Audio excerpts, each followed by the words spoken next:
it all the time. You just needed time away. Maybe that the sun that you wanted tends to fade. Want to be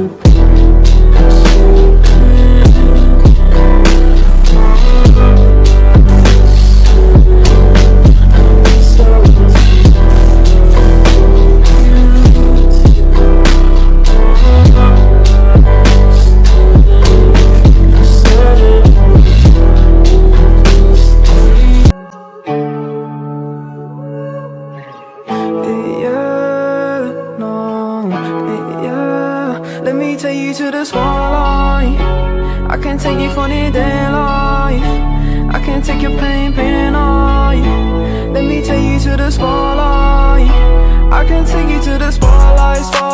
I can get you out of your damn mind. I can get you out of this damn life. Go back to the store where we had it all, sipping Hennessy, going through it all. I know you don't want love. Now I know you've had enough. Heartbroken, yeah, your strings are sprung.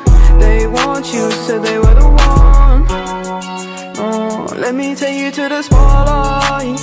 I can take you to the spotlight. I can take away your damn mind. Let me take you to the spotlight. I can get you out of your damn mind. I can get you out of this damn life. Go back to the store where we had it all, sipping Hennessy, going through it all. You don't need no love, no, you don't need no love. You just need more hope. Guidance, purity, you know that others can't see what you mean to me. I know that your eyes are open, like the ocean. You chỉ anh một mình đi tới nhớ em xung quanh giờ đây chỉ có riêng anh đến khi trở về bên em. 20 năm thời gian có lẽ không quá dài khi anh đi thôi nhưng bận tâm đời sống thật tốt hãy luôn buồn cười anh không ngờ bên lo việc cho em nơi trời xa nhớ em thật nhiều yêu thương anh vẫn dành cho em xin em đừng quên người mình yêu em ngày sống vui anh sẽ sớm trở về.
thật tươi 18 đôi